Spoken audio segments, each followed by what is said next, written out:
Thanks for tuning into this episode of the Human Performance Outliers podcast with Zach Bitter. Welcome, everyone. If you enjoy the show, please consider subscribing on your favorite podcast listening platform and YouTube. You can now also check out the full video episode on X. Please also consider sharing your favorite episodes and leaving a review. If you do that and tag me or send me a screenshot, I will enter you in a monthly raffle for a free 30-minute consultation with me. For full episode details, including notes, timestamps, transcripts, and the show Patreon page, and other ways to support the show, please head over to my website at zachbitter.com. There you can find all my coaching services, including some new offerings for 2025. You can also sign up for my Substack newsletter, where I have been publishing my training journal weekly, as well as other topic-based posts. If you have any questions or feedback, please don't hesitate to reach out to me on my website or at hpopodcast@gmail.com. A big thanks to Element, Delta G Ketones, Currents, and Maui Nui Venison for supporting the podcast. A full description of how I use these products can be found at the end of the episode. Discounts, promotions, and details can also be found in the show notes and at the end of the episode. All right, Charlie, welcome to the show.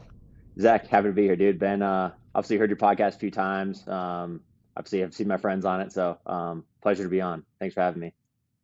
Yeah, I'm trying to do more episodes now with like some of the, I don't want to say non-trail races because I think those are great too, but there's just a lot out there about the trails. It gets a lot of the attention in the sport.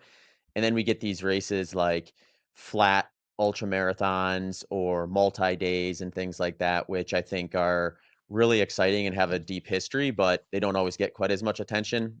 So when someone like yourself goes out and rips a world record at 50 miles and then wins the national championship at 50K on, I guess Tunnel Hill's technically not a road course, but it sort of behaves like one as far as I can tell. Yeah. It's fun to kind of hear about kind of that side of the sport and dive in a bit. So my first question is, what did you think about the Mad City Loop? Had you been out there before?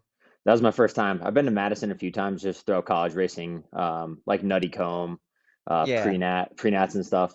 And then I'd run around the other lakes, but actually not Lake Wingra. So that was my first time ripping through the Arb, seeing the course. But course overall, I definitely had heard about kind of the hills and the one on the backside. I'm not sure if you know who Matt Barrett is. He was a former gopher. He was actually in the race, a Madison guy. Well, Madison guy now. He's like, yeah, dude, be ready for that hill in the back course. And I was on the backside of the course. And I was actually fortunate. Like I got there Wednesday, ran the course Thursday, and I didn't think it was that bad. So I'm like, which was good for me. I just like, yeah, I'm not worried about it. Obviously got a little bigger as you went more times around, but the course was definitely honest. I think it was, almost, I'm not sure what you had, but I had like 1,240 feet of elevation gain, which for, a marathon or, 50K is a fair amount for a road race. But you also have, you got to make that up somewhere with going down as well. So definitely an honest course for sure. Not quite as fast as, Tunnel Hill per se, I guess. So.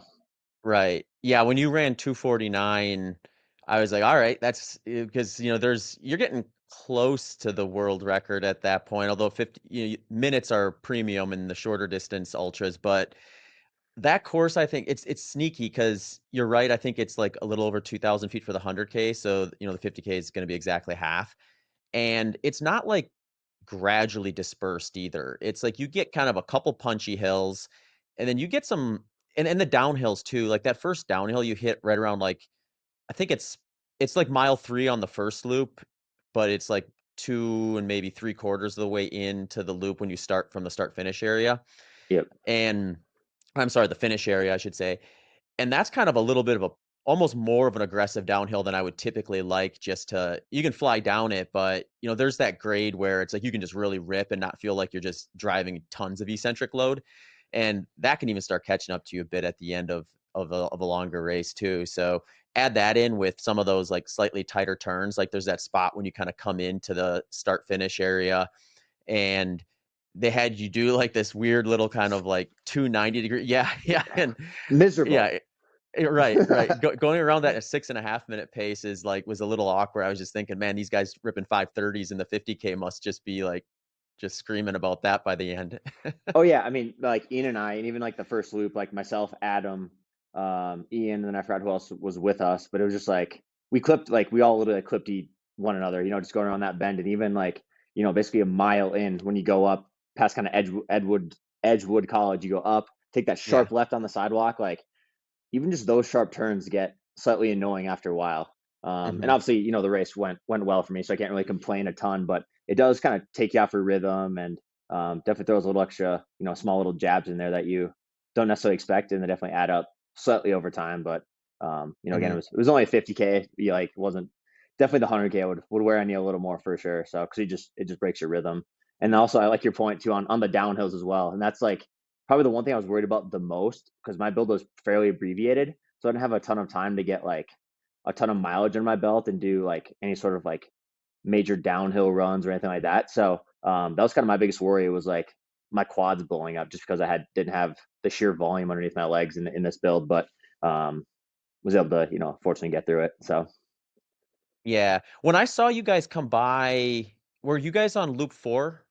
Do you remember? honestly, I think that was the start of loop two. Oh, was it? Was it that early? Okay. Yeah, My yeah, perception is way off then. Okay. Yeah, because you guys had a good pack at that point, and I was trying to remember because I was thinking about it while I was out there. I was like, I'm trying to remember when they started the 50K, and that obviously would drive probably when I was gonna see you guys. But like, yeah, I mean, it looked like you guys had a good pack going there for a while. At what point did you kind of break away from that?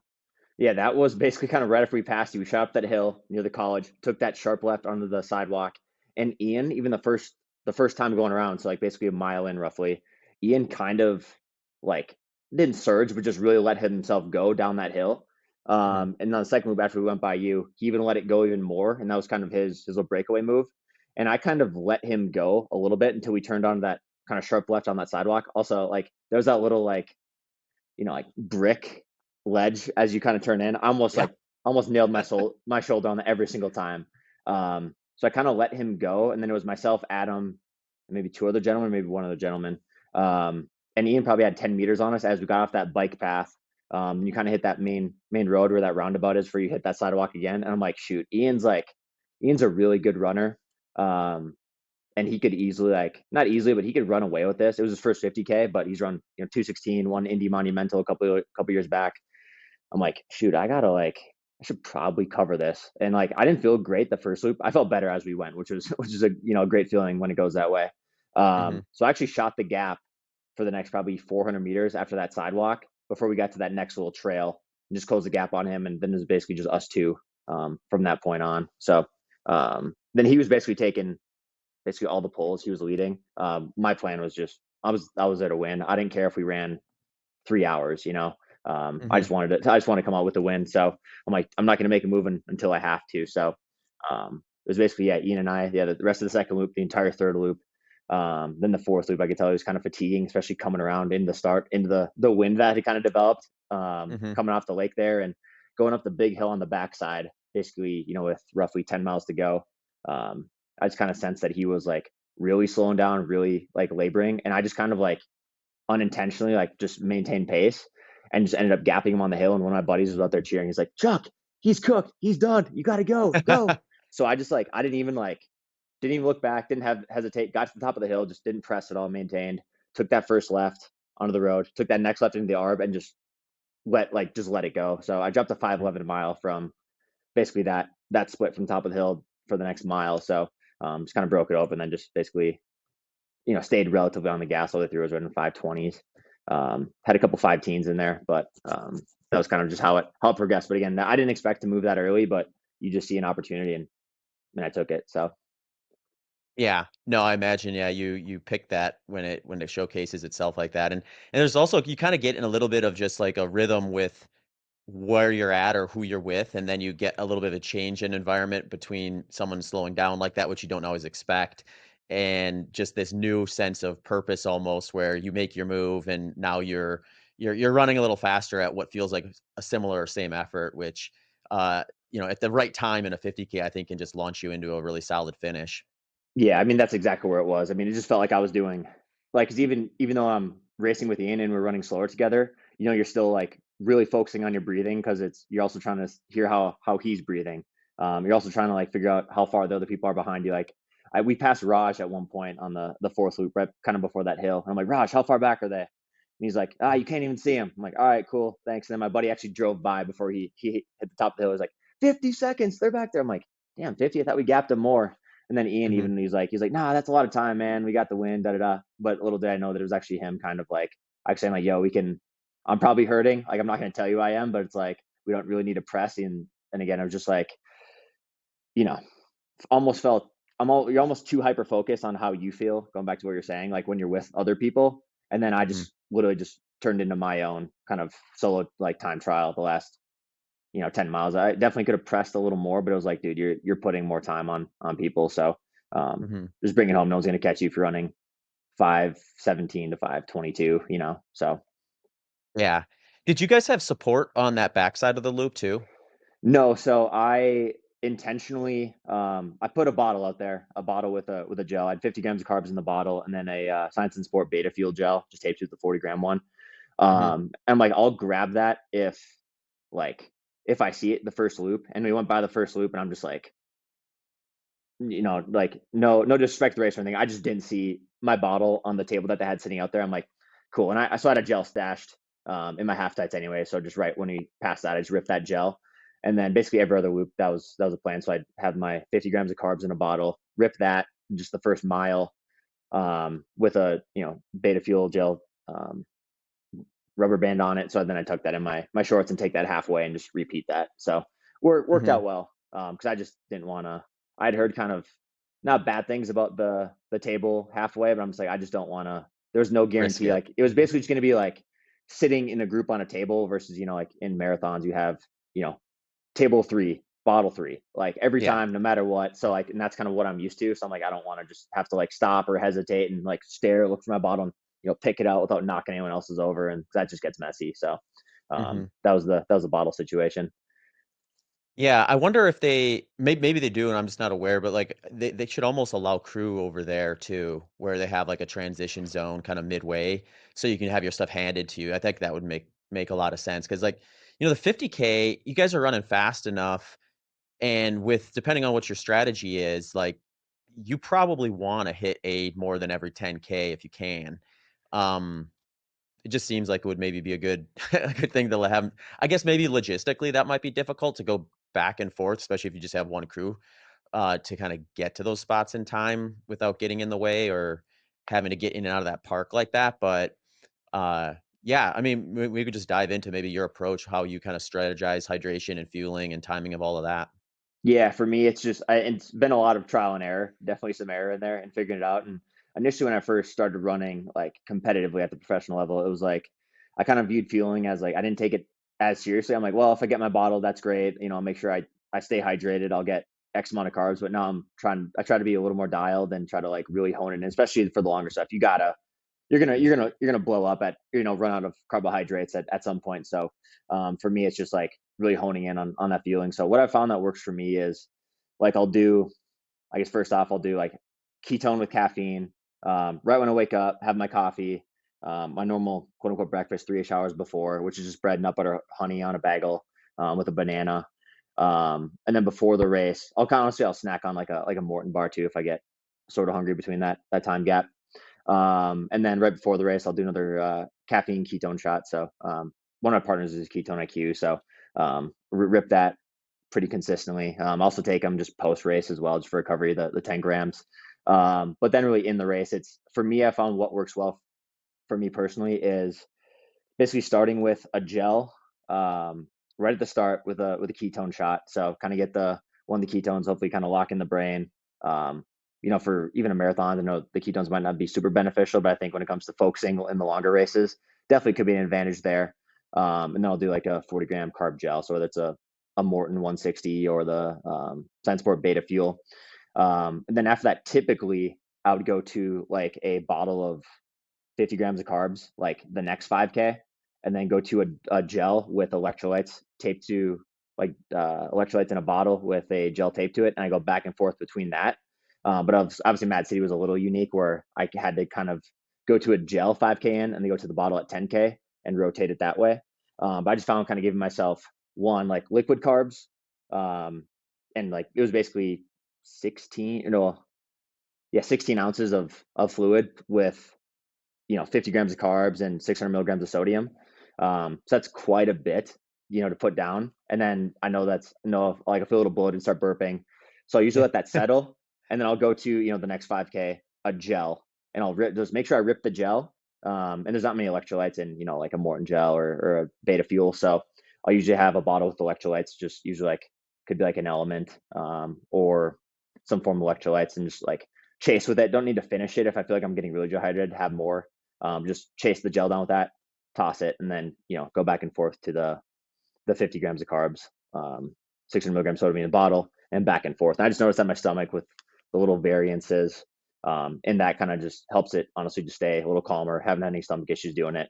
Because I know some people that'll just go the same thing every 5K, whether it's a gel or liquid carbs. And for me, that's just like, don't get me wrong, I put down, I guess it's probably not a ton. You probably know more on this than I do, but 64 total ounces of fluid, during the race, and then it's 410 grams of carbs throughout, basically right before the start to the finish, which is a fair amount. Is 100 and basically 130 an hour roughly. Mhm. So doing quite a bit of carbs, but it can definitely probably hydrate a little more. But that's just kind of a balance that I found that works. Yeah, no, it clearly worked on Saturday.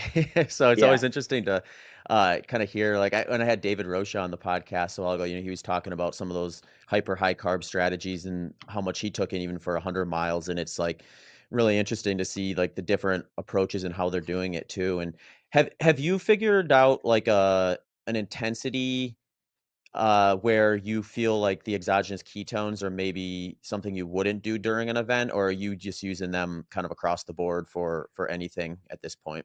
I use them. Honestly, I use them across the board. In full transparency, like I get them for free. So Sure. it's like, Yeah. and Yeah. they're not cheap.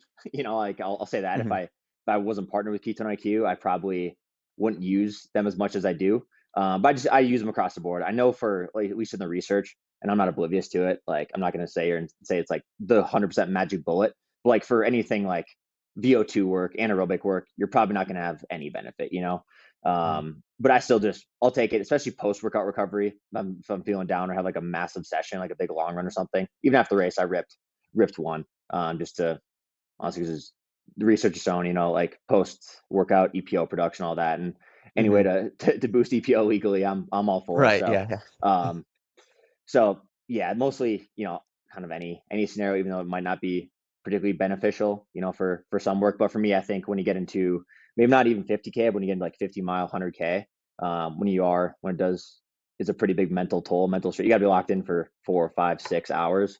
I think that's where it can kind of, help the brain kind of just stay a little locked. Obviously, caffeine is there as well, so I stack, the caffeine with that. And even you mentioned, circle back to David. I definitely, again, don't know everything. I'm fortunate to have David as a resource if needed. So even before the race, I texted him a few days before. I'm like, "Yo, man, I know you're busy. Sorry to bother you, but just a dumb feeling question. I just need someone to just like shoot it to me straight, like stop me from overthinking it." And I took one of the Beta Fuel like nootropic gels with 200 milligrams of caffeine. I'm like, well, should I take it at basically? Should I have it on my second bottle and take it basically halfway, or should I wait till have it on my third bottle and take it halfway through the third lap? He's like, yeah, and then he, long text from David, and it's just like, why he thought I should take it, exactly halfway in terms of, carbs metabolism. I think he even referenced, fat burning somewhere in there. Mhm. So I'm like, cool, done. Like, just keeps me out of my head. So, yeah, he's someone we haven't talked. I don't talk to David a ton. Obviously, he lives 3 miles that way from me. Yeah. But like, he's just someone that's always, full of knowledge, always willing to offer it. So super, super appreciative. And, definitely his high carb fueling is something I've definitely tried to kind of take from him and learn, because I definitely think it's beneficial. And honestly, especially in training, if you can practice it, it's just gonna help you recover more too, for the next session. So Yeah. Yeah, he's definitely someone who like I love it when people start kind of pushing the edges of what we think we know or don't know. And David's definitely one of those guys with the kind of the carb fueling side of stuff. So it's interesting to see his progress with it, and then hear other people apply it to what they're doing and see some more like race day specific stuff. Because I mean, similar to like the ketone stuff, it's like we've got the research, it's evolving. And the way I usually describe it is like, I'm sure in 5 years we'll have other uses or different uses and different directives in terms of where we maybe can and can't get benefits from these sort of things. But in the meantime, it's kind of fun to watch, like, what are people doing when they're actually have a, a result on the line and things like that, uh, which I think is fun to just chat about from time to time. But um, that's cool. Yeah. So how was recovery? Are you feeling pretty decent by this point? I guess it's what, Thursday now, so you've got a few days off the course. Yeah, recovery is honestly pretty good. Well, I'll say this: it was great at first, and then it kind of hit me like Caught up. Monday, Tuesday. And I'm like, shit.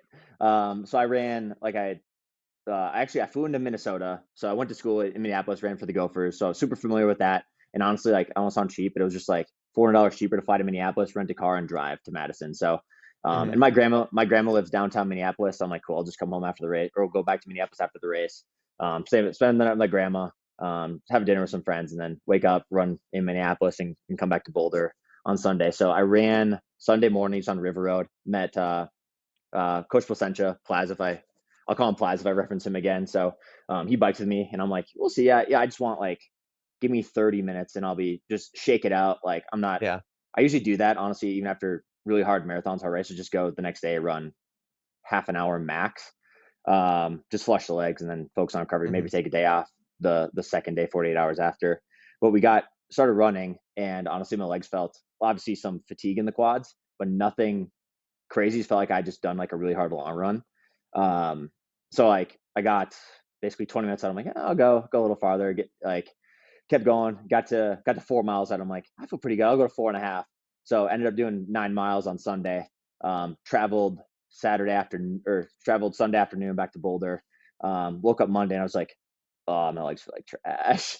um, so I'm like, well, I'll just like keep shaking now because I don't feel that bad. Like I definitely feel way more shredded after like doing marathons at 5:10, 5:12 pace. Those beat me up more than almost anything. Um, but like even now from Monday to now, legs have come around. Like yesterday, I just ran 5 miles, went to the pool for 45 minutes in the afternoon. Just kind of doing anything I can to just recover. But definitely a little more beat up like Monday, Tuesday, and yesterday than I thought they would be. And it's probably just my fault for thinking I actually felt good on Sunday, and even though I was just waiting for the DOMs to hit a little bit. So, but Hmm. recovery's going well. I've really nothing super serious on the calendar till Sunday or until excuse me, June. I don't know why I said Sunday. Um, and we'll see. So just honestly making sure I recover before I get into the next build. So Just a quick reminder that Delta G ketones is my go-to exogenous ketone source. You can get 20% off at deltagketones.com when you use promo code BITTER20. Check out my full description of how I use Delta G ketones at the end of the episode. Yeah, no, that's smart. And I've been asking this question a lot more lately because this year I'm just playing around with all the different shoes I can get my hands on. I know you've been working with Adidas this year. What model did you wear at Mad City?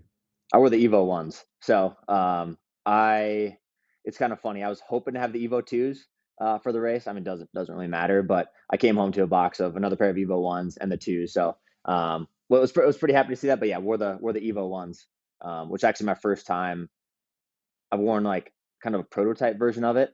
But that was my first time actually in the Evo one. So I mean, huge fan of them. Hmm.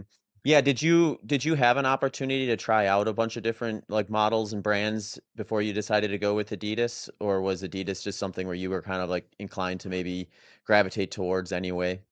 Yeah, Adidas was the brand that like we had the honestly just most serious talks, coming into this year, at least in a couple months into this year. Puma, I had kind of a mini package with them last fall.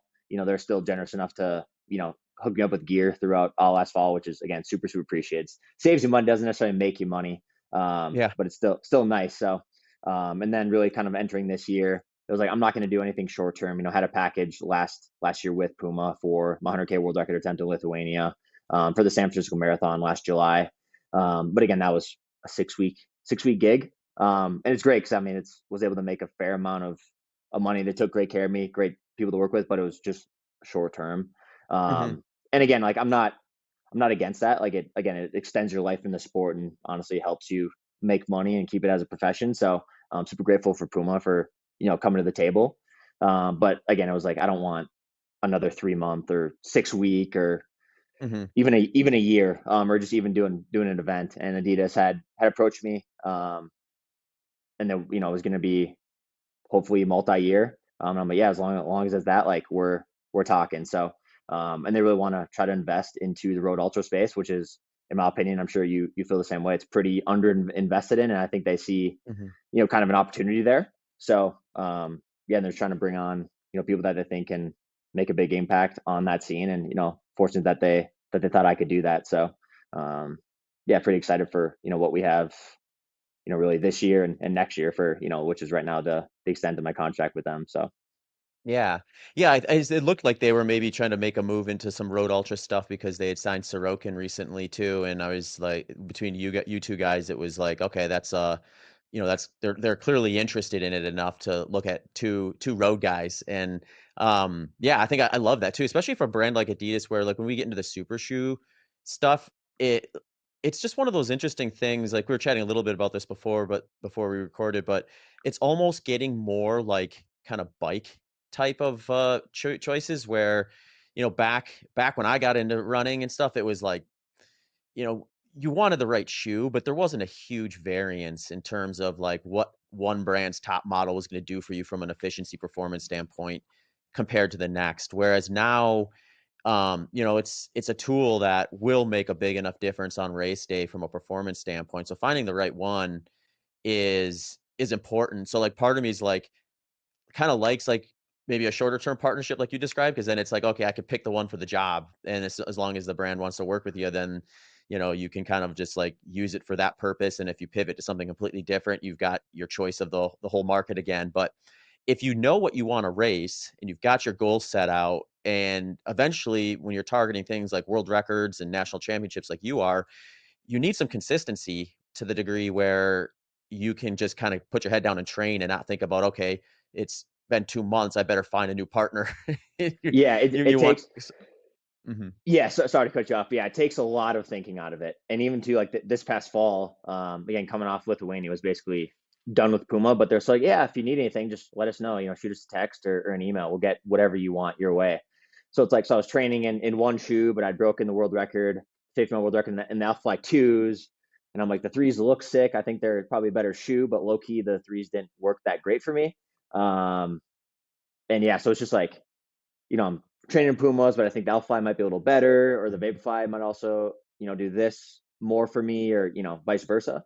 So it just takes a lot of thinking out of it, and their shoes are great. I mean, even like I've rarely had this feeling, but like the first time I put on Alpha Flies back in like 2020, the Alpha Fly one, was just like doing a stride number. It's like, what was that? Like, holy crap, Yeah. this is incredible. You're coming from like just basic standard trainers. And you even go back to trainers, it felt like, you're just like Yeah. there's nothing there. I You're remember stuck having in that feeling. mud. Yeah. Yeah, I remember having that feeling just with the Alpha Flies, and then this is no slight at Puma whatsoever. I think they're like the Fast R2, Fast R3 just is coming out, and then even the Deviate Elite 3s, like we were chatting offline. I think they're great shoes. But then like even the first time wearing the Adios Pro 4 like a few weeks ago, or sometime in March, I had that kind of same feeling. So I was just so used to the Puma, like the feeling of those two shoes, and the feeling of Alpha Flies. I was like, ooh, these feel pretty good. So when you feel that in a shoe, you're definitely like, and it's a good brand that you're gonna be working with for the foreseeable future. It's like, all right, Mhm. we're in a good spot. So, and again, it just makes it simpler, and even for me too, mentally, it's like, all right, I have Autos Pro 4, which is basically, in my opinion, online with you know Endorphin Elite, a Vaporfly, Deviate Elite 3, like those types of shoes. I'm like, cool, like it's an even playing field, and then you can even possibly go step up with the Evo and Evo 2. So, um, Mhm. again, kind of a fortunate place to be in right now, for sure. Yeah, and I mean, my view of the landscape right now too is like there are brands, and I would say Adidas is certainly one of them, where just based on the last few years of development, you can bet pretty safely that they're not going to find themselves way behind to the degree where you're like, oh shoot, now I'm like sacrificing like really noticeable performance opportunities by having to wear this shoe. which probably isn't the case for every brand. I mean, there's so many brands. It's definitely not the case for every brand, but you get a handful of them that are sort of producing kind of the higher performing shoes over the last few years. It's unlikely that they're going to fall off a cliff and get out competed at this point, especially with the R&D of a brand like Adidas. You're probably in a safer bet with them than you may be others. Oh yeah, I mean that's the thing. They're not afraid to put cash like where it's needed, especially to keep up with or be or try to beat a Nike or Hmm. whatever else brand is out there. So yeah, Yeah. pretty pretty fortunate to have that. And even just being, I was in their HQ at their HQ in Germany.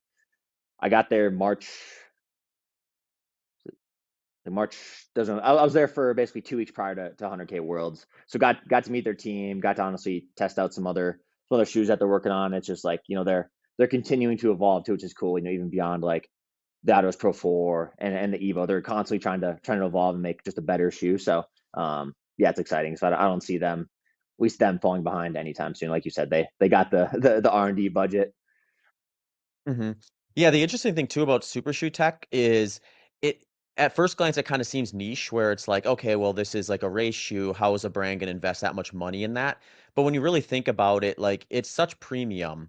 What they can do is like they make a shoe that, maybe they even have a limited SKU and it has all these bells and whistles on it. Someone goes and breaks a world record in it.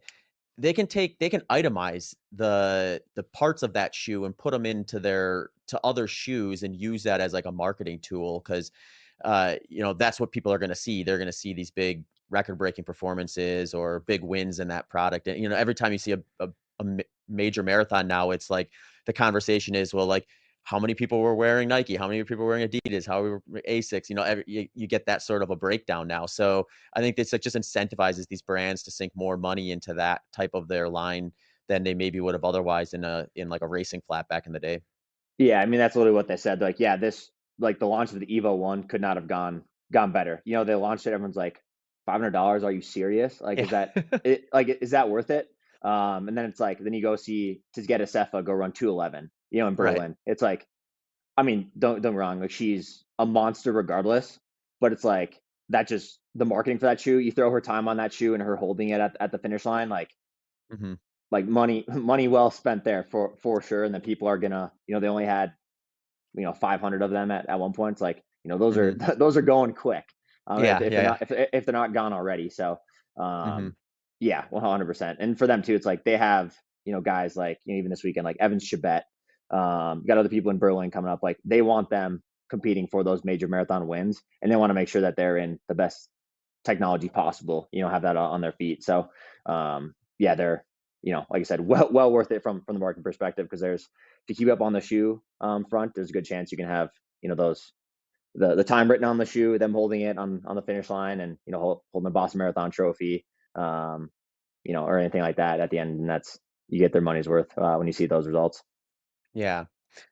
Very cool. So, I mean, we've been rolling here, but I do want to kind of go back and get a little bit into kind of your background a bit because I think it's really interesting, just from a sport evolution with ultra running. Of when I first started doing ultras, my first one was in 2010, and it was like the landscape was there was really nobody doing the roads to any large degree. Certainly not like D1 caliber runners doing them at any consistency. I guess if you go over to Comrades, if you go international and you get into some things like World 100Ks and things like that, you were seeing some of that level of kind of talent and competitive depth. But we weren't even necessarily seeing, or that was just kind of starting on on the trails, even where you'd see like guys who had like a potential path to professionalism within running in general decide, all right, well, maybe I'm going to do some ultra marathons and stuff like that. So, I mean, your pedigree is great from my perspective. I mean, if I'm correct me if I'm wrong, but you were like state champ in high school, ran for University of Minnesota, went on to compete professionally for Hanson's Brooks for a while, chasing some marathon stuff before you kind of got into ultras. Yeah, I mean that's spot on. Yeah, like a couple times state champion, state of Minnesota, ran for the Gophs. Was never. I mean, I wanted to be an All American so badly. I just never got it done. Unfortunately, it was a few times, well, a couple times All Big Ten, a few times All Region in cross country. So was really adapted well to just the strength work that Plaz put me throughout college. And, he was super smart. Grad was bringing me up from, 70 miles as a freshman, basically going 80, 90, 100 for my 5th year, a little bit over 100. And I just really adapted well to the aerobic work and got pretty strong throughout that.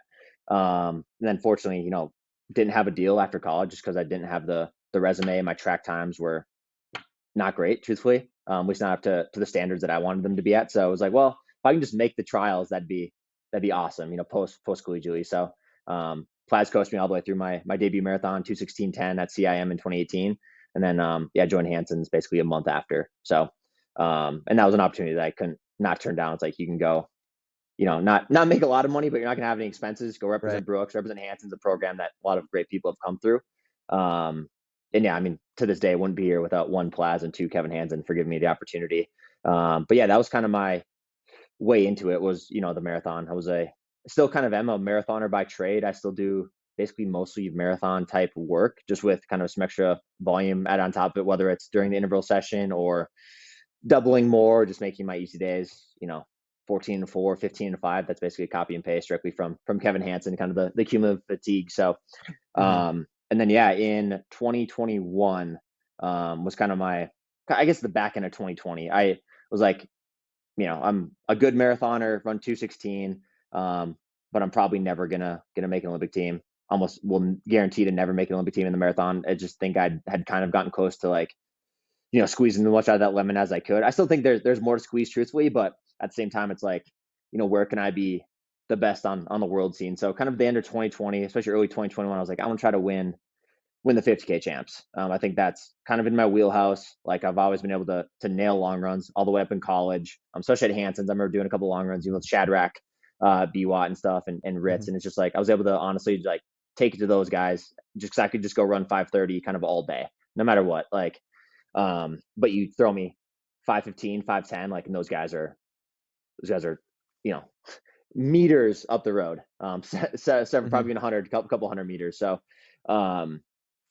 and that was kind of my goal 2021, but then obviously COVID hit, like not many races going on, and had got to know Des pretty well over the last couple of years through being, one, Hanson's, and two, I'm just really close with her husband Ryan. Like, we were texting stuff, back and forth yesterday. We text, like, Ryan made steaks 2 nights ago. He made pork chops last night, so we text our food back and forth, and whatever coffee we're drinking, whatever beer we're drinking, you name it. So, and just being in touch with Des, and I'm like, yo, what do you have like going on? This is, back to 2021 now. It's like, what do you have going on? Like, any goals, this and that?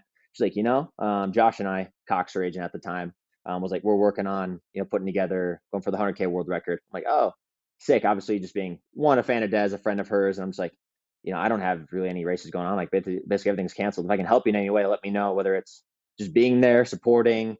Obviously, I definitely meant pacing. Didn't want to like force my way into that position. Which is, yeah, I'll let you know. And then, like, I was actually down in Arizona with her I was down there for a race. She's down there in Tempe training, kind of getting out of her winter. So I stayed with her that weekend. She's like, yeah, I'll let you know if anything comes up. And then a couple weeks later, she's like, yo, yeah, I need a pacer. We'll have Josh. Josh will text you in probably a couple days, finalize it. Like, does, this week in April work? I'm like, of course, I have nothing else to do. So just tell me when to be in Eugene. So long story short, yeah, I ended up pacing Des as a workout. I didn't really taper for it. She did all the work. I was just there kind of keeping her company. But after that, when I ran 2:59:59 as basically a long run workout, she ran 2:59:54, broke the, first woman ever to break 3 hours. Super, super special to be part of it. And obviously something I looked up to. But right after that was basically April. Then coming June that year was 50K champs. I'll eventually circle back to Des here as well. But long short, that was the goal. Like, go try to win 50K champs. I ran like a total jackass. Someone went out and, like, it was out in New York, at Heckshire, and basically some gentleman who none of us knew. Like, I've known Fernando Cabada for a while. Obviously knew Kyle Masterson. Who else is in that race? It was basically us three, and then this gentleman who just took off. He was wearing Solomon gear, and nobody knew who he was. And I hate that I can't remember his name right now, but he just kept getting farther and farther away every 5K loop. And finally, I just, impatient, still pretty inexperienced, just like basically at mile 10, just took off running like 5:0, trying to catch him. And Fernando and Kyle kind of let me go. Long story short, I ended up closing the gap on him. He had basically 2 minutes on us. But at mile 22, I just blown up and I was basically running 6:30, 7 minute pace all the way home and faded from second to sixth. So, Okay. so that's how that went. Pretty disappointing. But anyways, going back to Des, so I had obviously then paced her. So that segment was kind of in my opinion, a flop. Failed the 50K attempt, something that I really wanted and definitely would have loved that kind of feather in my cap, having a U.S. title. But going back to pacing Des, I did that as basically a glorified long run workout, and she ran 5:47 pace. And in my head, I was like, what's the world or American record of 50 miles? I'm like, oh, it's 5:48 pace. And in my head, I was like, I think I could do that. Like, obviously, it's Yeah. like that's saying a lot, but it's like it's quote unquote only 19 more miles at this pace. Had just paced Des as a workout with really no taper. Like I, doubled, like the day prior and stuff.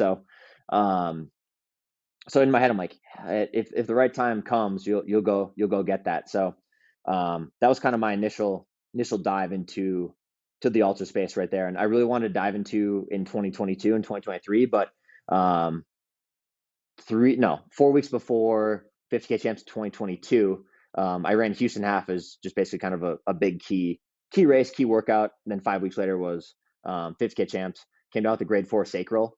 Mm. Basically right after that, a week after. Obviously you had probably had it at Houston, made it worse. Kind of felt it right away, and just like I got 4.5, 5 weeks to 50 champs. Like, you'll make it. And at that point, I thought it was like a glute issue, but it went Yeah. from being slightly manageable to excruciating pain. Mm-hmm. And of course, me was like, oh, I'll take four leaves and rub some Voltaren on it and Yeah. wait for that to kick in, and you'll be good. So I did that for about another week. And finally, my PT's like, I'm walking around like my place is like I literally needed a cane to walk. It was Yeah. so painful. Mm-hmm. Um, and again, that was nobody's fault but mine. Finally, my PT's like, yo, you got to shut it down. Like, well, we finally got an MRI, and then he's like, oh, that is really bad. Like, you could see just the crack straight through my sacrum, which is not good. Yeah. So then I basically missed basically the entire year of 2022 because I tried coming back a little too early that summer, and it basically flared up again. So my next race was the Austin half, actually 2023, that February. So it was a 13-month gap. So I wasn't able to really kind of do anything that I really wanted to race wise or expand into ultras. And I'd actually joined Roots Running at the time. Okay. Um, Yeah. just because one, those are some of my best friends at the time was, Austin Dahlquist, Stinny, Drotty, Sydney Gitabuda, obviously Frank, Lara, Sid Vaughn. Those are just the guys that I hung out with outside of running as well. So just made a ton of sense. But in 2023, would have loved to do 50K champs, but it would have been probably too early for me to go do it post Austin in February, coming back in March to do Heckshire again. And yeah, so that was kind of the no go on 50K champs again in 2023. If I'm talking too much, let me know if you have questions. Just a quick reminder that Element Electrolytes is my go-to electrolyte source. They are offering a free sample pack with purchase for all HPO listeners at drinklmnt.com/HPO. They also just launched a new flavor, lemonade. Check it out risk-free with their 30-day money-back guarantee. Also, check out my full description of how I use Element at the end of the episode. Well, I'll just jump in real quick and say, like, the sacral stress fracture stuff. Like, I've had no broken bones and 2 stress fractures in my life, both of them sacral stress fractures. And like what you said was just spot on. Like, it's like a type of pain where when it gets to a point where it's too problematic to really push through, you're just like, you just know. It's like the second time I had it, I knew right away. Like, felt it kind of coming up on the discomfort, like in the afternoon after like a harder workout. And I remember thinking, oh shit, because I knew what it Yeah, felt like from the prior time I had it. And I just went like, the hard thing is like, it's kind of a relatively new injury in terms of like the medical community thinking it's something that could happen to a runner. It went from like, oh, this is super unlikely. It's way more likely to be glute med. It's way more likely to be this, that, or the other thing. So by the time you get around to getting an MRI ordered, you've probably been through the bone remodeling process. So if you hadn't been, I mean, if you're trying to train through it, you're going to delay that progress. But the last time I had it, I knew like the day of, I just said, screw this. I'm going to go out of pocket and and just get the MRI. I had the MRI back within like a few days, and I was like, yeah, confirmed stress fracture. So then I stayed off it, and I was back running within like I did my first run back 4 weeks after, and Oh, was fine after that. So yeah. yeah, that's great. Yeah, that was Mhm. my thing too. It's funny. The first time I would have thought it was, yeah, an upper glute, something, and you just like, all right, yeah, it'll get better. Just, roll it out and like, put the Theragun on it and just like, like Just that'll pound that help. bone. Yeah. Yeah. And then the second time, I remember just getting out of bed in the morning. Like I didn't feel it at all. Like, and then just getting out of bed and first step, I was like, Mhm. fuck. So and then Yeah. I texted Richie. I'm like, yo, I know it's my sacrum. Can you get me an MRI? Got an MRI. Yeah, that day. Same thing. Paid out of pocket, got it instantly. And just, 48 hours later, oh yeah, it's it's another sacral. So it's like, Mhm. cool, back in the pool, back on the bike. So Yeah. Mhm. Yeah, it can be it's a frustrating one. I've seen a lot more people. I recorded a podcast about it after my last one, so I've had like a ton of people reach out to me since then and just say like, "Hey, I had one now," and just like the awareness of that now, I think has come quite a ways in the last few years. But hopefully, knock on wood, neither of us have to deal with that again. yeah, fingers crossed, man. Yeah.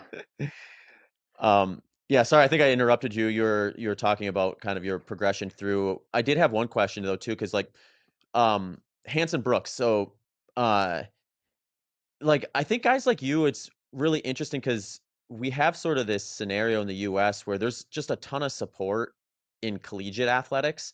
So, like, with your pedigree in high school, you're going to be able to access that.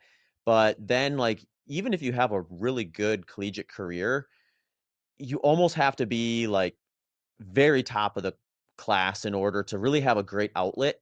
If you don't wanna go into, like, essentially poverty living in order to kinda chase any sort of, like, development that's gonna progress you to the degree where you're running marathon times fast enough to be able to kinda compete and ultimately sign a sponsorship and hopefully build a career around that versus, most of these folks are college educated, they have other opportunities outside of sports, so it's not like they're, like, living modestly with running or living modestly without running. Is kind of a decision. Do I start a whole nother career or do I chase these marathon times and things like that? And Hanson Brooks is probably one of the first programs that really started to try to bridge that gap. I still don't think we're anywhere near where I'd like to see it. I'm obviously biased, but like I think if we stick a ton of guys like you into development programs that actually make sense financially for them, just the level of progress you could make at the professional level would really be cool to see. Um, but yeah, I am kind of curious about that experience because I think Hanson Brooks has produced a few ultra runners between Dez, yourself, Sage Candidate, and they're kind of known from my experience as a little bit more of like a high mileage, kind of big workload type of group. So I kind of just wonder if that sort of a setup is maybe a little more conducive to producing a future ultra marathoner if they decide not to do marathons as specifically anymore, or maybe dabble in both. Yeah, I mean, I think so. Like honestly, looking at, like I said earlier, like what my easy days when I'm in a full like pure ultra block, it's copy and pasted from from Kevin's training, 14 and Yeah. 4 or 15 and 5 or something like that, or 13 and 5 if I'm really tired in the morning. Just get 18 or 20 miles on a recovery day. And I think too, just kind of and I'll say this, I'll kind of circle back, but I think I would have been really successful at Hanson's had I been a little more patient and given him more time. I just had a pretty terrible trials race, finished 61st in 2020. I was like, yeah, this isn't for me. I was still kind of immature, needed some growing up to do. Should have just honestly just locked back in, doubled down. I think it could have produced, at least with my background, like I do pretty well in that type of training. And I think it really, again, I still kind of do it and have progressed well. Mhm. Um, so I think that kind of program is conducive to running well in the ultra space because for me, I remember sitting down with Kevin pre-trials before we went down to Florida. Is like December, November of 2019, and he was like, what do you think you can hit mileage wise? I'm like, like if you're on board with it, like I think I can go 140, 135, 140. He's like, yeah, I think if you can recover from it, like you're gonna be in a great position. Um, and yeah, I mean, truthfully, like I got really, really, really fit that winter, getting ready for the trials in 2020. But I think for me, I just didn't come out of it well. It was my first time running that volume, and that was for me again a little demoralizing. Again, now that's we're 5 years down the road, almost five and a Yeah. half down the road from that point. And it's like, oh no, like you just it was your first time doing it, and like now I've kind of learned how to really taper off that stuff for major races like in Olympic trials. But I think that system of basically doing, a big 3 by 3 miles with, long warm up, long cool down, mile in between, you're looking at just an 18 mile you might have to math check me there, but an 18 mile morning with a double, you're looking at 23, 24 mile day possibly.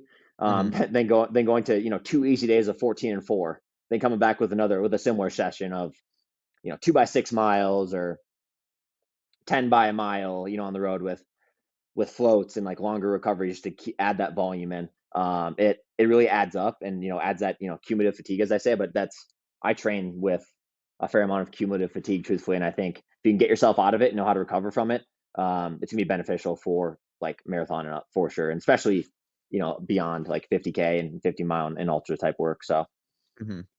Yeah, I mean, I think the marathon through the 100K has a lot more in common than it does different. And I would love to see the running world sort of get behind those events not feeling like a separation where it's like, okay, I'm a marathoner or I'm an ultra marathoner. Because I think someone like yourself, if you're like, okay, I'm gonna target marathons, 50Ks, 50 milers, 100Ks, I think you can make that work. It's just about picking your battles and when you want to go for one versus the other. I think like a lot of that marathon work will translate really well into things up to at least up to the 100K. And then from there, it's just like maybe getting a little more specific for one or the other in that last block of training. And yeah, I think it opens up the opportunity too. Cause if you think about it, like the ultra world is in a weird spot where like if you make a name for yourself and you're willing to engage online and things like that and build a bit of a brand around yourself, there's money there for you. So probably more so than somebody who's running like, a 214, 215, 216 marathon that doesn't have a big online presence. So you could almost backdoor your way in to taking big, productive professional swings at a marathon by nailing something like what you've done in the 50K and the 50 mile, and then saying, all right, well, I'm going to spend 6 months just really peaking for a marathon here. If it goes great, awesome. If it doesn't, I'm going to have a tremendous fitness that can translate into a build towards a 50 mile or 100K or for whatever the sponsors are maybe like prioritizing you for more or less. And my hope is that we see more of that kind of happen and we don't have quite as much of a separation between those two.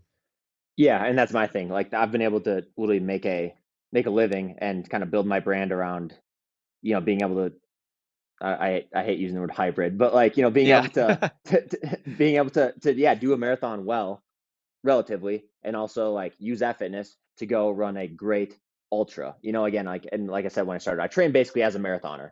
I'll just throw extra volume here and there, longer doubles. Instead of doing 3 by 3 miles, I'll do 4 by 3 miles with maybe an extra mile at the end, like really hard.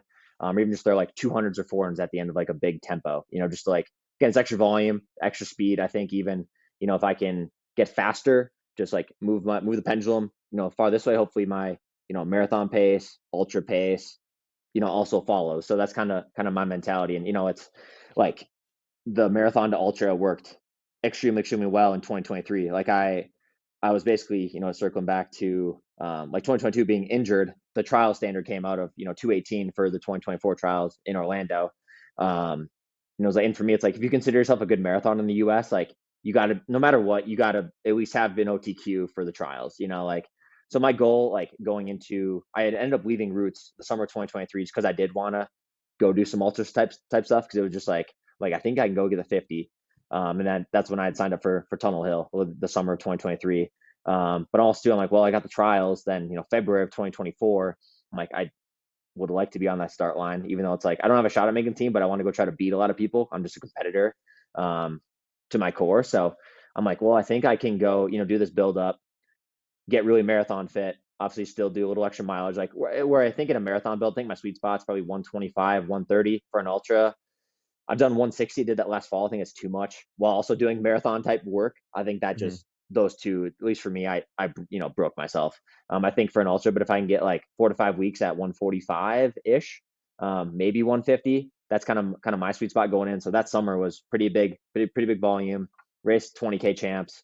Um, Honestly, got beat up pretty bad, but that was to be expected.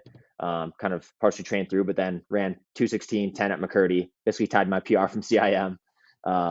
Exactly basically 5 years later, and then exactly 4 weeks later, 28 days later, ran Tunnel Hill and broke the 50 mile world record. So was just basically recovering from that, getting just kind of maintaining fitness, not really pushing anymore for the extra 3 weeks, and then yeah, ended up getting the 50 mile world record. And then unfortunately, I think I jumped right into a trial segment trying to get ready for that, and I got myself injured. I had a torn labrum, but I think it was definitely already torn.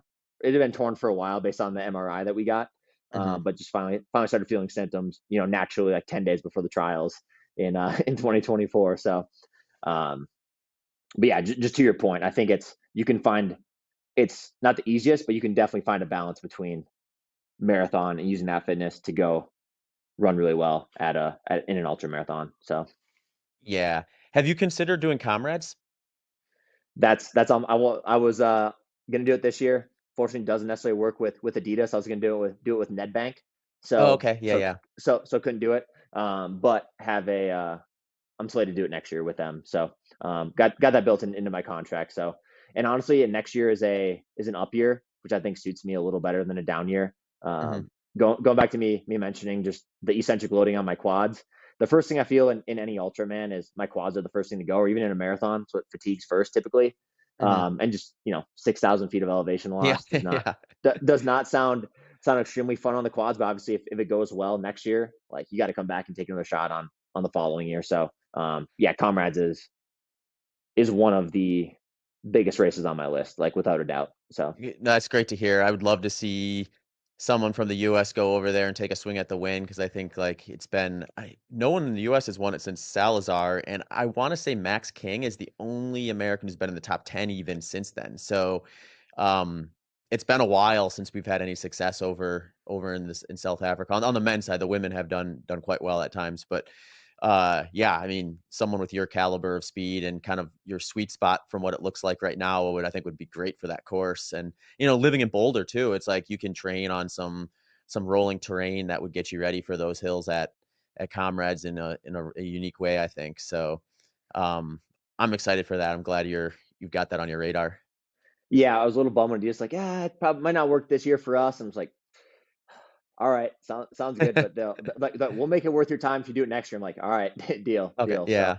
and yeah, that's the thing too. Like in Boulder, it's perfect. I mean, going back to David, even you see, have you seen his training videos at all? Yeah. Hmm. Okay, yeah. I mean, just follow his training. It's like the dude's running up to Gold Hill and running back. It's we're at like my place sits at like 5,300 feet. Gold Hill is at 83, I think is what the sign says when you enter the town. But it's like that's 3,000 feet up, 3,000 feet down. Basically in the simplest form. So it's like you can go get the vert needed to train for a race like Comrade. So that's something I'll definitely be you know rotating in once I get to that build. At some point next year. Hmm. Yeah. Yeah. So with Tunnel Hill, was it like had you decided you wanted to take a swing at the 50-mile world record and then you found Tunnel Hill being a good opportunity for it? Or was it like something like how did you come to that decision? Yeah, this was actually back in 2000 and right before my injury. Might have been late 2021 actually. I told Fernando Cabada, I'm like, yo, I want to go. I think I can go get the 50-mile world record. We're just having dinner one night down in Denver, catching up. He's like, if you do it, go to Tunnel Hill. First time I'd ever Nice. heard of the race. Honestly, Yeah, I yeah. had no clue. I'm like, why? He's like, oh, dude, it's super flat. Yeah, you do have a climb up to the tunnel, but then you turn around and it's downhill for the last 8-ish miles. Obviously, flattens out towards the end. And I was like, yeah, cool. That's where I'll do it. And I was just kind of made up in my mind, like that's where I got to go for it. Hmm. And then obviously I kind of joined Roots, had the injuries, joined Roots, so kind of had to put ultras on the back burner because they're basically a marathon focused group, and that's what I was kind of told entering. I thought I'd be able to do a 50K if I wanted to, but that was unfortunately scrapped as well. So as soon as I left in the summer of like that July, maybe early August of 2023, it was like I was like, yeah, maybe I'll go do an ultra. And I'm like, first thing that popped in my head was JFK. So I'm like, JFK is Hmm. in the fall, I think. And then I'm like, wait, no, what's that race that Fernando mentioned? So actually, I texted him and asked him like, yo, what was that 50-mile race you mentioned? It's like Tunnel Hill. I'm like, when is it? He's like, this November. I'm like, done. So then I literally went on the next day, signed myself up, and emailed Steve Durbin. I'm Hmm. sure you know Steve. Yep. Emailed him, and I'm like, hey, dude, not sure if you get this a lot, but I'm going for the world record. At your race this fall. So I'm just like want to make sure it's USATF certified. Going to have everything necessary for record ratification. I'm sure he kind of gets it almost every year or hears something like that. So he played it pretty cool. He was like, all right, if you think so, yeah, like we'll do this, make sure it's actually exactly 50 miles. That's why the start line was kind of moved back to the Hmm. into the course a little bit. But yeah, I'm happy I ended up backing that up. So Yeah. but yeah, it was just kind of planted in my head by Fernando, basically almost 3 years prior, or no, 2 years prior in 2021, that fall or early winter 2022, right exactly when we had that dinner. But yeah, fortunately worked out. So that was just the place, and even looking at the course map, obviously it's not cool to see it's flat, and then you see the Yeah. the course profile, but at the same time, it's like it's still pretty advantageous if you can get to the tunnel feeling good. So Yeah. Just a quick reminder, Maui Nui venison is one of my favorite protein sources. The reason, they have balanced an invasive species, the axis deer, that is devastating to the Maui habitat if not kept in check, all while providing some of the most nutrient dense meat source you will find. Consider letting them know that you heard of them from me by taking a look at their website at mauinuivenison.com/bitter. You can also check out the full description of how I use Maui Nui venison at the end of the episode. Yeah. And it's one of those courses where, I mean, I've done the 100 mile a couple times there, and I haven't quite paced it perfectly because my thought is like, if you really nail that course pace wise, you get that turnaround and you come down that hill to finish. It's like you've got just a little extra push, a little extra wind at your sails to really kind of hammer it in home. And then you have a couple of miles of flat after that. So like if you carry that momentum down that hill and then just keep ripping because you're smelling the barn at that point, it has like that nice setup. But if you time it a little bit wrong, then you go up that hill, that hill at the end on the last loop, and it's just like it'll eat you alive, even though it's not crazy high. It's an interesting course. And I mean, if that was actually paved too, like that's the other thing is like people don't always, because since it's produced a ton of fast times, people think it's probably about as fast as it can get, and it is about as fast as you can probably find in the US for as far as 50-mile courses go. There are a couple that are maybe a little faster if you get good weather. The nice thing about Tunnel Hills, you almost always get good weather. It's like maybe 1 in 10 years you'll get snow or something like that, but usually it's like 40 to 60 degrees, or at least very runnable for like the types of stuff that you're doing. But yeah, but I mean it's one of those things where when I see times like what you put up, my mind always goes to, what about perfectly flat and paved? yeah, How yeah, much no, faster could he go? yeah, that's the thing too. I think it's like kind of a give and take with that though, because for Hmm. me, like especially asking Fernando, I'm like, why tunnel hose? Like, well, it's flat, fast. You do have some a climb towards on the back half, but he's like, but it is like crushed sandstone, which Hmm. is like it's not as fast as concrete or pavement, but it will save your legs a little bit throughout the Hmm. course of the race. So it was kind of so hearing that, I was like, yeah, that makes sense. Like I do a lot of my long runs, on the Boulder Farm roads, mostly gravel, or like very crushed gravel. So I'm like, yeah, that does make it will save your legs a little bit. So, but I definitely think if it was paved, you probably know better than I would. I would guess maybe a minute, maybe, but then you're also risking, um, your quads blowing up or something, Hmm. just the pounding adding up. But no, I definitely agree that if it was paved, it could be a little quicker. Also, no, not to slight any trail people, but I do love when people are like, do some trails like a real ultra runner. I'm like, Tunnel Hill is a trail. Yeah, yeah, It yeah, just yeah. I've gotten into it online with a few people, and it's just like I'll just be like Tunnel Hill's a trail. Like I don't know what else you want me to say. Um, Yeah. there you They go. There's my trail race for you. Yeah, if you want to do a trail like a technical trail or something like that, great, but I think we need to embrace like what you're trying to do too, because it's like it takes a lot of work. And I mean, I get this question a lot too because I've skewed definitely towards more runnable courses over my career, and you know 400-meter loops and stuff like that. So it's like, yeah, I mean the ultra world is, they sort of, they don't always differentiate with the specialization that's actually required a lot of times, to the degree where like, people will, I mean, I think this is part of the fun, is like predicting, well, what would so and so do here or there, and what if I go onto a mountain, what if a mountain runner goes onto the roads and things like that. And um it's like one of those things where like you have to really kind of unpack what's actually going on in some of these events before you start thinking like, how is that going to translate? Because it's like you do have to get when you're going after times like you are, specificity is going to be a big determinant because it's not as important as your overall fitness in terms of course specificity, but it's important enough where, if you're just training in the mountains all the time doing trail races, then you pop down at Tunnel Hill, you're going to be a few minutes slower versus if you train specifically for Tunnel Hill. And for you, that's the difference between a world record or not.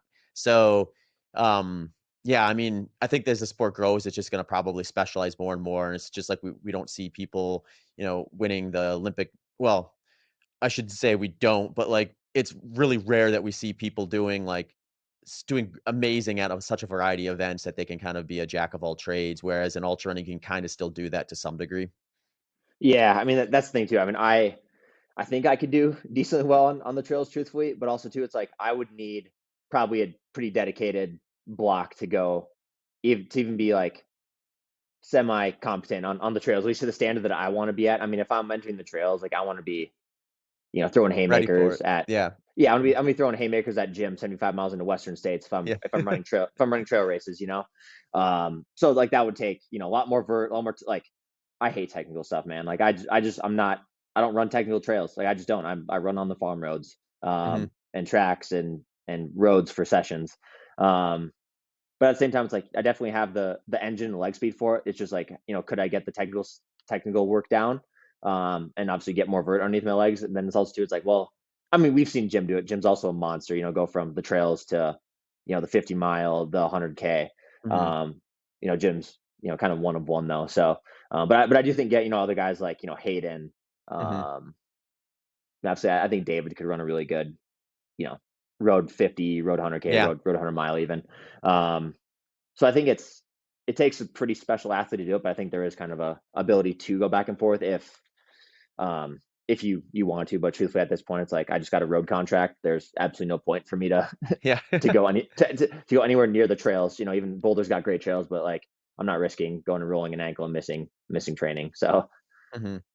Yeah, I mean it's cool that you have a contract that actually wants you to do the roads because I think most ultra runners that are signing, contracts to the degree where they can focus on their training and racing primarily are going to have the opposite in their contract. If I mean, you might get some that are a little more open-minded, but a lot of them probably are like, "Hey, we'd really like you to be doing golden ticket races and try to get into Western states, or we'd really like you to be out at UTMB and they're focusing on kind of those big name trail races. And if you kind of sit down with them and say, yeah, I would like to do comrades or I'd like to do World 100Ks or something like that, they might be like, that's cool, but if we're going to pay you this, we really need you to be at Canyons or we need you to be at the CCC or something like that. So um, I think that's probably a sign that there's some growth in the sport, and or some of these brands are looking to maybe they've seen the growth in the trails and they're like, hey, there's an interest here as a spectator.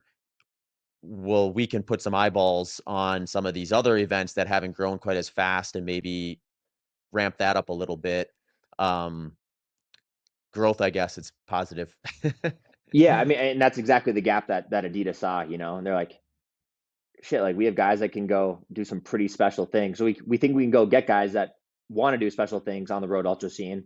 It's like, why would we not invest some cash in this? And again, it's for my deals, it's only a couple of years. So it's like if they want to move on from it, they can move on from it. Obviously, I want to show them that it's well worth their time and hopefully get, extend that to 4 years. Would love to do it. Again, that's this sport it's hard to come by deals, Mhm.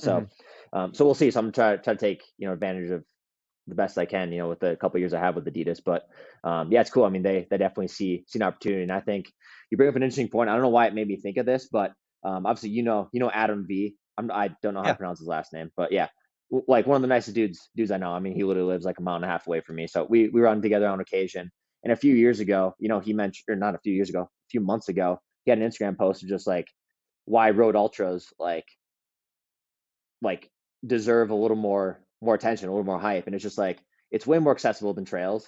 Mhm. Most people that work a 9 to 5 job, like they get out and they go around on sidewalks, going on roads. They're not like they don't have time to drive to a trailhead and go spend hours, just getting some vert or running the trails. It's like, yeah, the marathon's great. I mean, that's the money maker in road running, right? But like there is a gap in a space for people that if they want to run farther that don't have access to trails, it's like, yo, go do a road ultra. Like it's Mhm. like super easy to go. I mean, don't get me wrong, there's not as many. road 50Ks, road 100Ks, like, those out there. But like they are out there and they do offer, like they're super, super easy to, one sign up for and basically easier to train for in my opinion. So I Mhm. think that's definitely an untapped market for sure. Yeah. Yeah, it'll be interesting to see where that goes in the coming years. It'll be fun to watch maybe more events pop up and things like that. I know Aerovipa, I think they're working with Mount Coast to put on some more 100K road races because there's just it's actually kind of funny because like if you want to qualify for the 100K team, the most direct way to do that is run a fast 100K. And there's Mad City, and then there is what's the one over in California? I'm trying to think of what the I name of that one I is. Look, I know exactly what one you're talking about, but I don't know the name. It's like Raj won a couple years ago. Jeff was yeah, second. Yeah, it's hmm usually hot or was hot as yeah, all heck a couple years ago. Yeah, uh-huh, yeah. So then it's just like you almost need the stars to align to even put together a strong team then because you're going to prioritize 100K splits over they've gotten a little more subjective with the criteria. Obviously like when you go and rip a 448 in the 50 mile they're like, "Hey, you want to run the 100K team?" I'm pretty sure you could yeah, probably translate well. So like they're looking at it through that lens a little bit more, but it's just like the accessibility of as accessible as the training is, the race opportunities aren't always there for people to go um, and really kind of go after a fast time that would maybe get them excited about it. I mean, one year I qualified for World 100Ks through the 100K split on a track 100 mile. And it was just like, yeah, I think I split like 6:59 or something like that. And that got me like the fifth spot or something like that. And yeah, it was just like that was the one of the better opportunities. I mean, you could go to a track and do 100K, I guess, if you want to tolerate that, but and that would be a very fast spot to do it and a very accessible spot to do it because actually these track ultras are probably more. These track ultras are more common than the 100K road races are. So they'd be more accessible. It's just picking one that's going to give you decent enough weather to rip for 100K on. But yeah, so it's I hopefully we see that grow too, just the event opportunities to kind of match the people kind of getting into it. yeah. No, I agree. I mean, that'd be again, it would help. Like to your point, it would help people just get into it because again, it's like for people that might not be fully prepared to go at marathon speed, it's like it's an easy go run a 50K. It's slightly more relaxed, obviously more time on feet, but it's you can train for it. But it's like where these opportunities, hopefully we start seeing them pop up. So um, yeah, definitely respect to the people that go do it. Like I think honestly, like going back to your um, track, like a track ultra, I think that's we'll see if I ever do one. I think it'd be great to go get a record. And I think honestly the advantage there is like, well, one, a question. Do you switch directions at any point? Usually every 4 hours they'll switch you Okay. around. So for Yeah, you, it's that's like great. 50 miles. Yeah. Yeah. So, but and also too, it's like, well, if you think you need like a gel or something Yeah. at any point, you do like, I'll get it in 350 meters. It's like, so Mhm. that's, I think it's definitely advantageous to, keep the fuel rolling too. So, um, Yeah, logistically, it's so easy. Yeah, that's the yeah, nice thing. The hardest thing with the track ultras, actually, in terms of like you can control and optimize almost everything, especially if you go to like 6 days in the dome and do one of their options, because it's indoor at the Pettit Center. They keep it at 55 degrees Fahrenheit, climate controlled, no wind. The only problem is that, and this isn't unique to this one. This is all these track ultras, is they're not built for like fast 100 and below. They're built for 24-hour and beyond usually. So yeah, you're going to get the folks doing those events and you're going to go around them. So like when I ran 11:19 on that event, I was basically in lane 2 or 3 the entire time. Just cuz once the field spreads out, you can dip in yeah, occasionally, but a lot of times if you're just going to go around on the turn and have to. So you do I mean you're going to run like what is it the estimation on tangents on a marathon is like 1% or something like that. So you're going to have that no matter what probably, but you would think like all right, I'm gonna put myself through the psychological nightmare of being on a track for this race. I should be able to get the exact distance. You're still not. You're still gonna probably run a mile or more beyond that just from the lane 2, 3 stuff. Unless we can get it to I mean you only need 3 people in an event to go after a record. So you could build an event to do that where it's like, all right, we got a handful of people here who are gonna go after records between 100K, 100 miles, or whatever it happens to be, and just keep that either keep the numbers low or just have it be select enough where no one's going to be slow enough where I really have to worry about lapping people more than like every like well, maybe not at all. Or if you do, it's because they're blowing up and they're stepping out into lane 2, 3 and letting people go by, versus the current setups that we have. Yeah, this is a novice question. How, because like I had buddies in college who grew up in the state of Wisconsin, ran from Minnesota, loved the Pettit. Yeah. Like, Hmm. like how, and I should know this, like being grown up in Minnesota, how long is the Pettit track? Is it 300 meters or is it 400? 443. Okay, never mind. Yeah, Yeah. it was some off Yeah. It's a long, it's actually off distance. long. Yeah, that I mean that's great. That's great. Uh-huh. Yeah. Uh-huh. Yeah, I Um, think it comes out to like I think it was like 363 laps or something like that was 100 miles on that one. So you do a few less okay. laps with that, which is nice. But yeah, it's cool to see what they've done with that event. And yeah, the other one, I mean, Desert Solstice is a pretty good spot. I mean, weather's about as good as you're ever going to get in Phoenix that time of year, but you still get that bright sun hitting you, and you could get some every once in a while they'll get rain, which is it's rare, but you could get wind and rain and things like that. So, Pettit Center is the easiest one to just kind of really dial in all the controls that you can manage anyway. Yeah, indoors is great. What's your thought on treadmill records? Um, I think they're interesting, but they're super hard to really dial in because one, like when I did a 100 miler during the pandemic because I was gonna go over and Yeah, do the Centurion 100 over in London, flat or it's a track ultra, and then the pandemic came, everything got canceled. I think I was like maybe 4 or 5 weeks out from that race, so I was like basically at the pinnacle of preparation, and I was like, well, what do I do with this fitness other than nothing? And the treadmill was basically the only option available. So I did that. And just like the number of hoops you have to jump through, because like you have to get your treadmill certified and calibrated, because it's like you go to any random gym or anyone's like personal treadmill, and it's like chances are it's not accurate. Um, yeah, so you have to have that. You have to have a mechanic on site. You got to have really ideally you have like a big convention hall so that you can get better airflow. yeah, One of the biggest hurdles I had is I did it in like a room, like a small bedroom essentially, or office room in our house. So it's like we had the air condition cranked up as high as it could go, and it was in Phoenix, so it was like 100 degrees that day. We couldn't get the temperature in the room below 80 degrees at a certain point because I'm just like sweating balls, like creating like a microclimate of heat around me. yeah. That's a tough day. Yeah, so it was interesting, but like I think just from like a certification side of things, it's like there's a lot of steps you have to take to actually get it certified versus like, nowadays you can throw a camera on and jump on a treadmill and say, okay, I'm gonna run this, but then how is it's the same problem you get with other like race certification and stuff like that, which I'm sure you probably dealt with even Tunnel Hill, where it's like, how do I get doping control? How do I get course certification? How do I get enough timers on this? And you end up having to try to check those boxes. So I think it's kind of interesting. I wish it would standardize to some degree. I don't know how you would do it because you can't really like pick a brand or anything like that.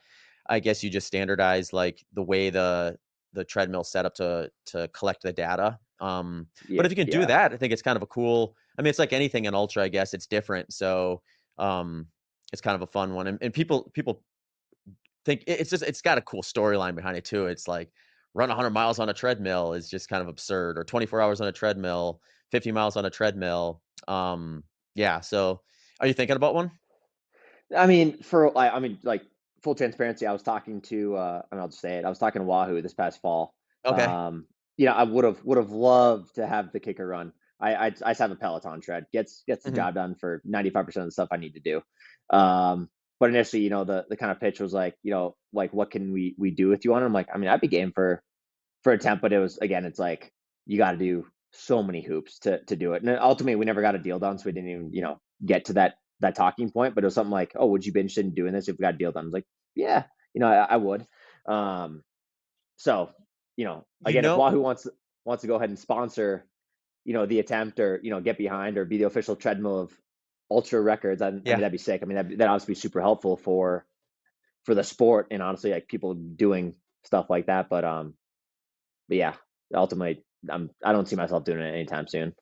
You know what the move might be for that would be try to leverage something they're already sinking a ton of money into. So like or not outdoor, like the running event or something like that. If they're gonna have a Yeah, booth at the running event, they're already gonna have like a bunch of stuff set up. And I mean, they actually did this for the 50-mile world record. I think with they did it in, was it the NordiTrack booth? It might have been Outdoor Retailer actually.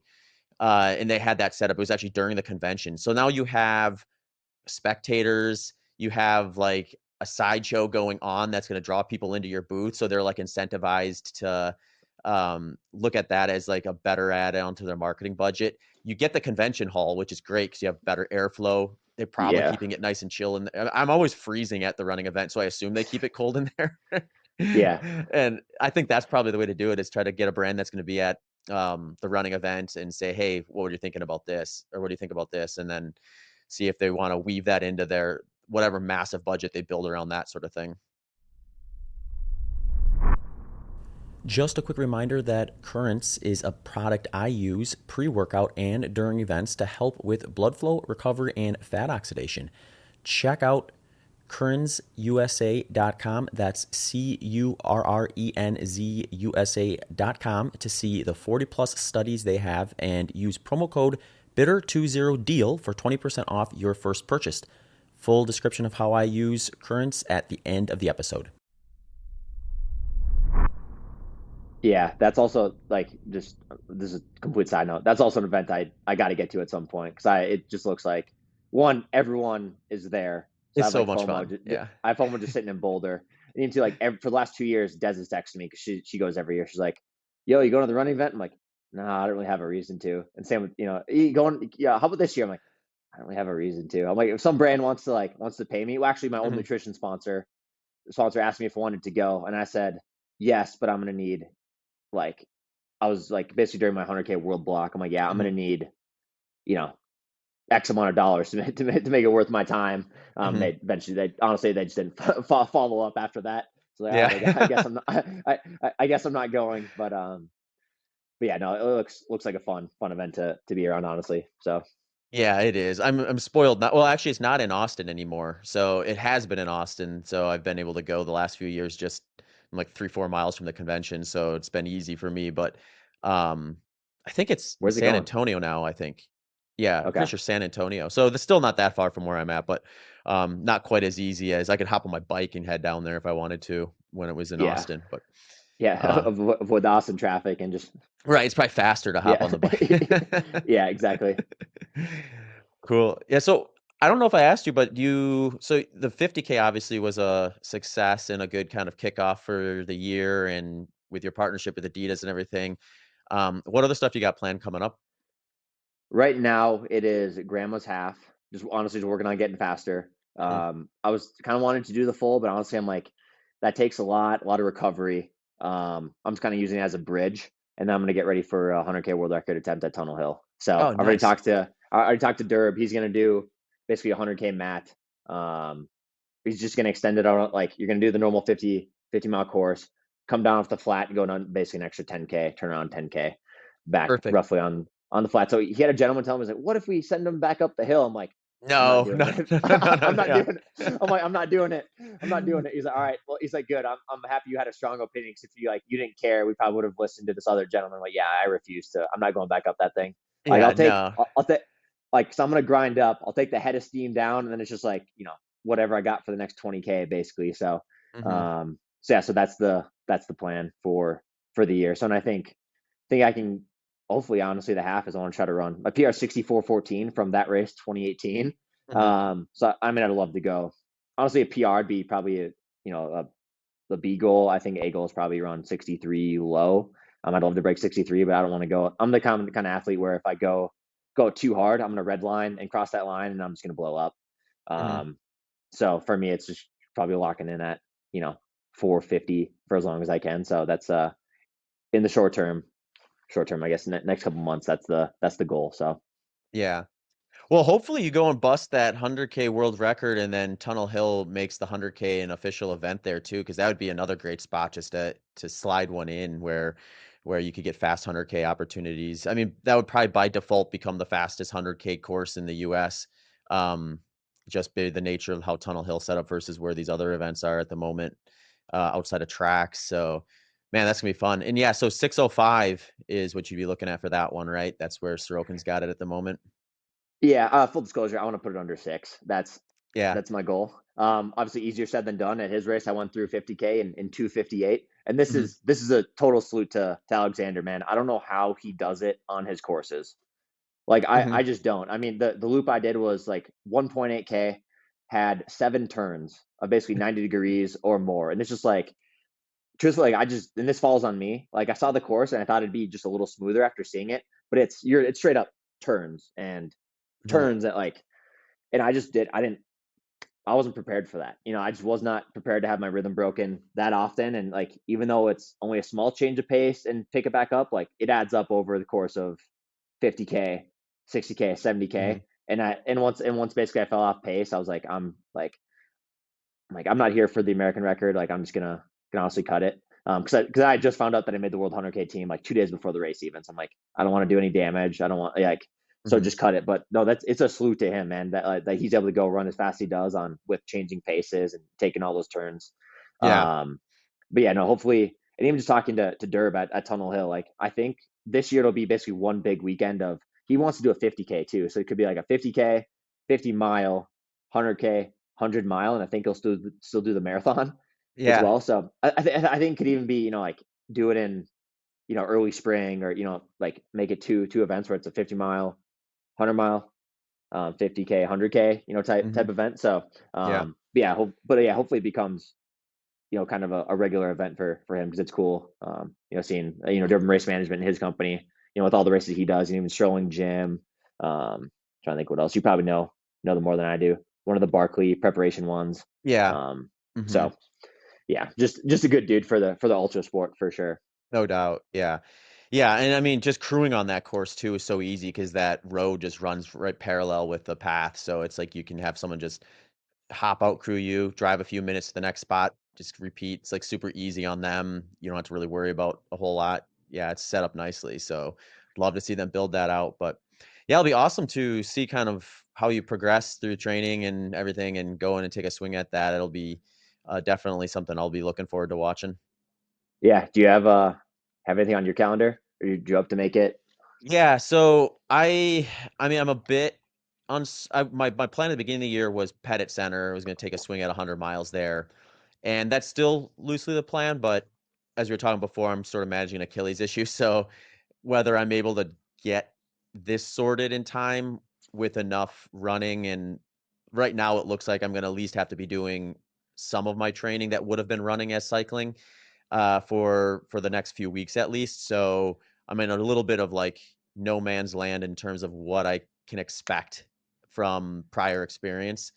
And that'll be, I'd still like to do it either way. It just might depend on kind of where my goals are at for the day versus like trying to PR versus just run as fast as I can tolerate with that. But yeah, I mean, beyond that, I mean, I want to get to Tunnel Hill again and do another 100 miler there because I ran a pretty strong 100 miler the first time, but I mispaced it a little bit, and I had some fueling issues too that caused a little bit of digestive issues that slowed me down a bit. And I just think like, I mean, Elov Olson, I love to see him when he went and crushed it a couple of years ago, because when I ran 12:08 there, the first thing I thought is like, this is at least 11:40 course, at least 11:40. Yeah. Um, so I'd like to go back there and at least kind of get close to that, or Yeah. maybe close to Elov's time now that he's lowered it even further than 11 than that. So that's just that would be one that I'd potentially do if things are going kind of in the right direction, heading that way. The problem is like I love Javelina too. Like as far as the trails go, that's one of my favorite trail courses because it's super runnable. So yeah, if you ever got Yeah. interested in 100-mile trail outside of the Tunnel Hill style trail, that would be a cool one because there's like no technicality on that. It's just like ripping dirt roads basically for the most part. Yeah. Yeah. Um, I think if I did, that'd be probably the honestly the move beyond Tunnel Hill. But I'll say this too with you biking, like this build for me, the 50K build was only 8 weeks mhm, of running, because I came back from my Achilles PRP, started jogging a little bit, and then my proneal on the same side flared up because I was compensating a little too much. So I missed basically 3.5 weeks of just pure cycling. mhm. Like I was freaking out, so I went out and bought the Zwift bike. So I was Yeah, just hammering up, do Zwift, throwing on a sweatsuit, you name it. So I mean, for me, it just kind of with your situations, like I think you definitely for me, I don't think I lost fitness, that's for sure, because I was doing 3 4 hours a day of bike or pool, mostly majority bike. So it's like definitely something you can, still Mhm. probably have the day you want. I would guess so. Yeah, I'm kind of curious about it too because like I don't know, it could be a better strategy than what I've done in the past. I mean, I've been pretty high mileage runner over my career where, you know, many years I've averaged 100 miles a week and I'd have peak weeks in the 150s and things like that, but I've never done a training block that included like a substantial amount of cross training in place of some of those mileage. And I think if I can get in the quality sessions, like the long runs at goal race intensity and some of the quality work and speed workout, if I can get those running sessions in and then maybe buffer some of those slower miles that I would do when I'm hitting those high miles with bike miles instead, I think there's probably a path forward that who knows, maybe will be even better than I was able to do with the running stuff. So you got to be optimistic about it, right? You Yeah, can't bet on yeah, it being man. No, worse. no. I mean, if there's someone that can get it done, it's probably you. So it's like, and for me too, like I just because I was afraid of re-injuring it, like I didn't double in Mhm. February at all. I barely got my first week. My first like run back was February like 15th or 16th, and even then it was like a 3 mile run and then 90 minute bike ride in my sweatsuit. So it's just Mhm. like so that's what I even supplemented my doubles for February with the bike. So it's definitely doable. And I think it honestly helped me from going too hard too early in running because I've gotten probably too far ahead of myself and then gotten you know torn Achilles, torn labrum. I've Yeah, had a couple stress fractures now. It's just like it's kind of a good balance, I think, especially for ultras too. It's like for me at least, the first thing that goes are typically my quads, and the bike is gonna fairly great quad for that. dominant. Mhm. So yeah, that was my angle, the entire time. So It's building the future comrades down champion right now is those e- bike sessions. exactly. Awesome. Well, it's been awesome to chat, Charlie. Before I let you go, if you have anything else you want to chat about, we can definitely dive in. But I want to make sure we let people know who are listening where they can kind of find you on socials, online, and that sort of stuff. Yeah, definitely Instagram. Lawrence_Char, fairly active on there. Try to keep the quality content rolling, and then not really Twitter, truthfully. It's mostly me just trolling my college teammates, and sending dumb memes back and forth, and also Yeah. to YouTube. So I just launched a YouTube channel started this year. One of my sponsors, Stride, is helping sponsor that channel. So that's another way too. Basically, just pump out a video once a month. Hopefully, want to keep continue to grow that, and hopefully post a little more. But yeah, definitely IG, probably not Twitter, and definitely YouTube. So Cool. we'll keep it IG and YouTube. So just Charlie Lawrence, I think is what it is on YouTube. So So is the YouTube channel up and running already, or is that coming out to be determined? up and yeah, it's so up and running. Launched it officially January. Then of course, like started jogging. Of course, me being probably too aggressive. Went out and drove up to Gold Hill, then ran the hills at Gold Hill. Like my second week back running, and it was just a terrible idea. And then my pronatal flares up like a week later, and then I missed 3.5 weeks. Mhm. So that was the first video. Actually, I want to start with a banger. So that was it, and I actually got a lot of traction. The last couple of videos were kind of like me injuring, coming back. Mhm. But yeah, hopefully we'll get. Honestly, we're doing like a 50K recap video. Kind of do the rest of my training throughout really the summer, getting ready for grandmas, grenade for 100K world record attempt. And that's really kind of what I cited in the first video. I was like, this is going to be hopefully a year-long series, kind of just documenting my build up. So hopefully we'll be able to tell you guys a little bit, Yeah. more through that, and obviously Instagram as well. So Well, I'm stoked because YouTube videos are how I pass the time on the bike. So if you're putting up yeah, content, I'll be checking it out. So I yeah, appreciate it. I got you, man. Yeah, I'll try to get one up there soon for you. Perfect. Awesome. Well, thanks again, Charlie, for taking some time. It's been awesome to kind of hear about your progression into ultra running and what you got coming up. Yeah, man. Appreciate you having me on. This was honestly long. Like was hopeful to be on here at some point, and glad to finally make it happen. So super appreciative, dude. Absolutely. No, we'll have you back on when you crush the 100K world record. How about that? Deal, deal. Look forward Awesome. to it. Take care. Yeah, see, you, bro. Thanks for sticking around and listening to how I use the show sponsors. Maui Nui Venison is a product I discovered last year. What caught my eye was their quality and business model. They have paired the need to manage an invasive species with providing some of the most nutrient dense meat you will find. The axis deer arrived in Maui in single digits but grew fast and have damaged the local ecosystem, and if left unchecked, are projected to reach up to 200,000 in number in future years. Maui Nui decided to solve this problem and minimize waste. Axis Steer Meat provides 43% of your daily value of protein in just 107 calories and boasts a 1.5 to 1 omega-6 to omega-3 ratio, which is the most balanced ratio of any red meat. This same 107 calories provides 22% of your daily value of vitamins and 37% of your daily value of minerals. They have a wide range of products including ground venison, leg medallions, rib chops, strip loin, loin fillets, and loin chops. They also make a beef stick that includes an option with organ meats, which makes a perfect protein-packed snack that I will usually have in the afternoon before a strength session. I've also been enjoying the ground venison for dinner, usually paired with steamed vegetables or a sweet potato. You can find a bunch of recipes and ways to prepare their products on their website at mauinuivenison.com. Element Electrolytes is my go-to electrolyte supplement. Based on my electrolyte loss rate of 614 milligrams per liter, I begin my day with half a packet of one of their hot beverage flavors with my morning coffee.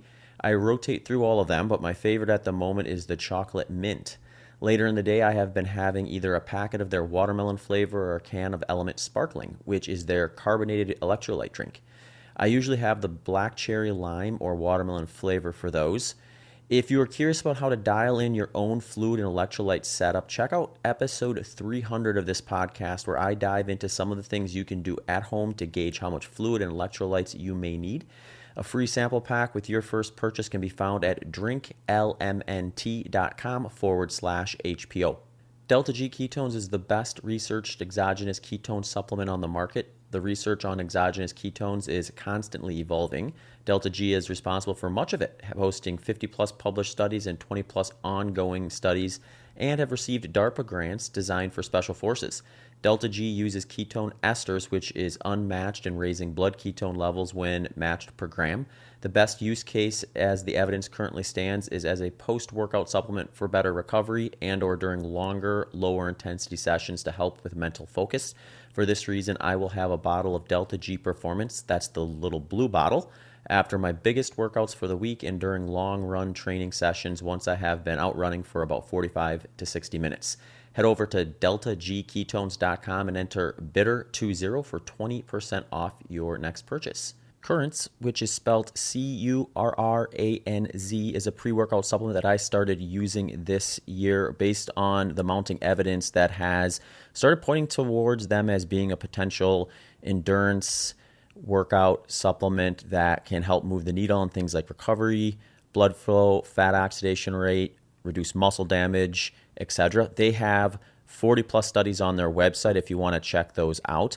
The way I use this product is when I wake up in the morning, I usually have a cup of coffee and some electrolytes and just start my day getting hydrated. And while I'm doing that, I'll have a couple capsules of Currents along with that. And then I get out for my first workout. If I'm doing something a little bit longer, like a really long ultra-specific long run or an ultra-marathon race or something like that, where I'm going to be out there for multiple hours, I'll usually have another capsule or two every 4 hours while out there doing that. So I'm excited to see what this can possibly do for some of the races I got coming up this year. If you want to check them out and some of the research that they have, head over to currentsusa.com. That's CURRANZUSA.com. And don't forget to plug in the promo code BITTER20DEAL, which will get you 20% off your first purchase. Thanks for tuning into this episode of the Human Performance Outliers podcast with Zach Bitter.